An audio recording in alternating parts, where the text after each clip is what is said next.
பொதுவாகவே நம்ம ஊருங்களில் கொசு தொல்லை அதிகமாக இருக்குங்க. ஆனால் கார்த்திகை தீபத்தப்ப அந்த 3 நாளுமே கொசு தொல்லை கம்மியாக தாங்க இருக்கும். நீங்கள் வேணால் நோட் பண்ணி பாருங்கள். கார்த்திகை தீபத்துக்கு மட்டும் இல்லைங்க, நம்ம தீபாவளிக்கு பட்டாசு வெடிக்கிற டைம்லேயும் நம்ம ஊருங்களில் கொசு தொல்லை கம்மியாக தான் இருக்கும்.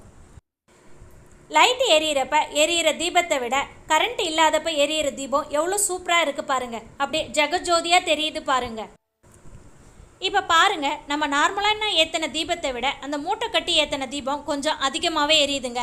அதை வீட்டுக்குள்ளே நம்ம ஏற்றுறத விட வெளியில் ஏற்றுறப்ப காற்று அடித்தாலும் கொஞ்சம் அணையாமல் இருக்குங்க. ஆனால் நம்ம வீட்டுக்குள்ளே ஏற்றுறப்ப நம்ம நார்மலாக ஏற்றுவோங்க இல்லையா, அந்த மாதிரி அதோட முனையில் வச்சு தீபம் ஏற்றுறதாங்க கொஞ்சம் பார்க்க அழகாக இருக்கும்.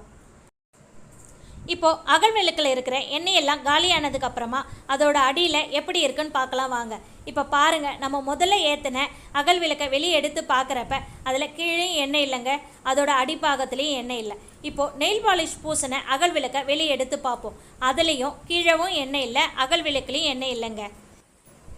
அகல் விளக்கை தண்ணியில் போட்டுட்டு அதுக்கப்புறம் நம்ம யூஸ் பண்ணுறப்ப கீழே எண்ணெய் சிந்தாதுங்க. இப்போது நம்ம சாணம் வச்சு தீபம் ஏற்றுனீங்க இல்லையா, அதில் கண்டிப்பாக எண்ணெய் கீழே இருக்காதுங்க. ஆனால் நீங்கள் எப்போவுமே இந்த மாதிரி ஏற்ற முடியாதுன்றதுனால தான் நம்ம கீழே அகல் விளக்கை வச்சு தீபம் ஏற்றுறது. இப்போது இதில் இருக்கிற எந்த அகல் விளக்குலையுமே கீழவும் எண்ணெய் சிந்தலைங்க.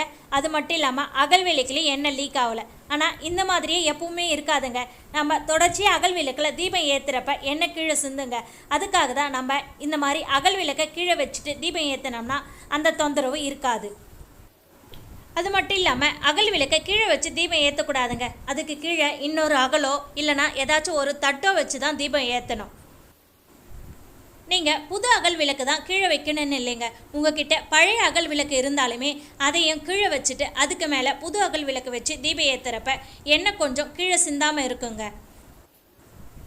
நீங்கள் இந்த வருஷம் ஏற்றின அகல் விளக்கை அடுத்த வருஷமும் எப்படி புதுசு போல் மாற்றுறதுன்றதுக்காக நம்ம சேனலில் ஏற்கனவே ஒரு வீடியோ போட்டிருக்கோம் பாருங்கள். அந்த வீடியோவை போய் பாருங்கள். அகல் விளக்கு சுத்தம் செய்வது எப்படின்னு ஒரு லாங் வீடியோ இருக்கும் பாருங்கள். அதை பார்த்தீங்கன்னா பழைய மாடல் அகல் விளக்கை எப்படி சுத்தம் செய்கிறதுனோ புது மாடல் அகல் விளக்கை எப்படி சுத்தம் செய்கிறதுன்றதை வீடியோவாக போட்டிருக்கோம் பாருங்கள்.